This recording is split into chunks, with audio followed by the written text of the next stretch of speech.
I'm building a world where characters age, die, and leave behind legacies. A lot of people think that the problem with most RPGs would be a pay-to-win model for monetization, or maybe they get bored of the skill grind that goes on forever. Or some people would even say the linear progression of stories, which don't evolve with your character, gets really boring after a while. Once you go through it, you know what the story is, and that's more or less it. I would say that the biggest problem with online RPGs today is the lack of consequences. Consequences that change things, change the world, change your character, and maybe characters around you, because without consequences, nothing really matters. So what do I mean by a persistent world? Well, what I mean is a world that still breathes even if you're offline, where changes last, and it's because your character is part of a bigger picture.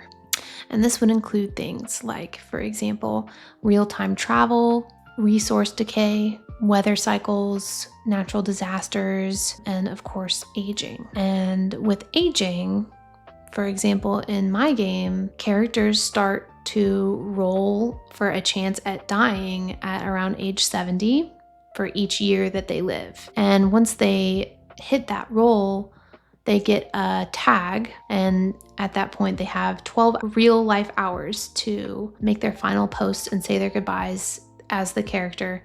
And then that character passes away. The account has the full content of the life of that character for the player to access afterwards, and then it makes space for them to make a new character to leave behind a new legacy. And everything that that character did was part of history in some way or another. Okay, so you might be wondering, why does aging matter in a persistent world? Most games are afraid to hurt players. I'm not. The two main reasons you would want aging in a game with a persistent world, I would say, would be twofold. The first is narrative. You're playing out an entire life. You're playing a character from their beginning to their end as they age. You're playing their ups and downs of interacting with other characters and their environment. And, eventually their story will naturally end, and it will make room for other characters to emerge. Leaders rise and fall, dynasties gain prestige or fall to ruin. History is made with a natural ebb and flow that adds to the game lore over time.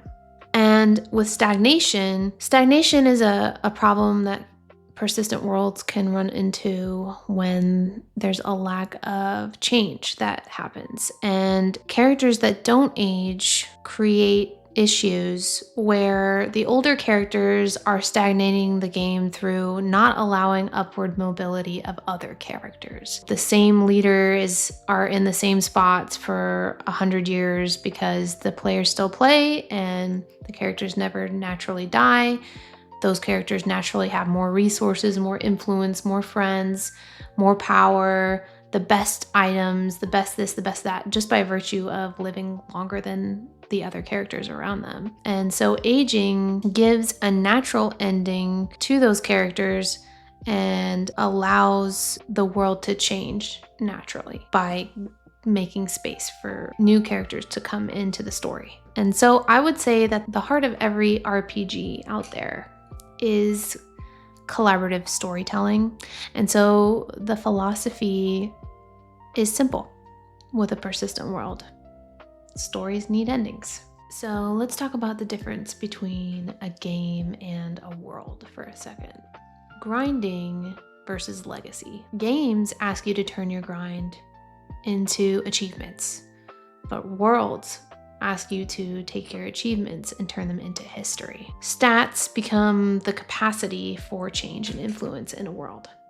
They give your characters options, but they don't gatekeep you like games often do. Your character might be a bad fighter in a world, but maybe they can solve their problem with negotiating or lying. The options in a world are virtually endless, but options in a game are often linear. In a world, the players make an impact.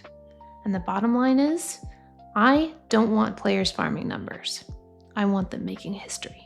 So I've actually run a persistent RPG in the past, and I've learned that the hardest part about running a world isn't actually the coding, it's the culture. Because a world is only as fun and interesting as the players of its inhabitants. I learned what works, and I learned what breaks communities.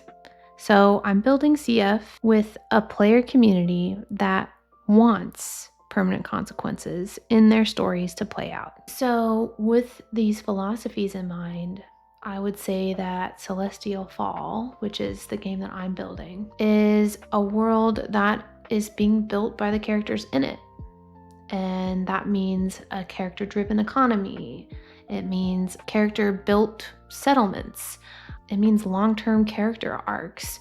It means that the Celestial Fall that launches is not necessarily going to be the same world in 5 years after it launches because it's continuously changed by the characters that are living in it. With that, we have generational storytelling that's coming out of it as well, which means that if you die at 72, your grandchild might still be playing in the world that you built.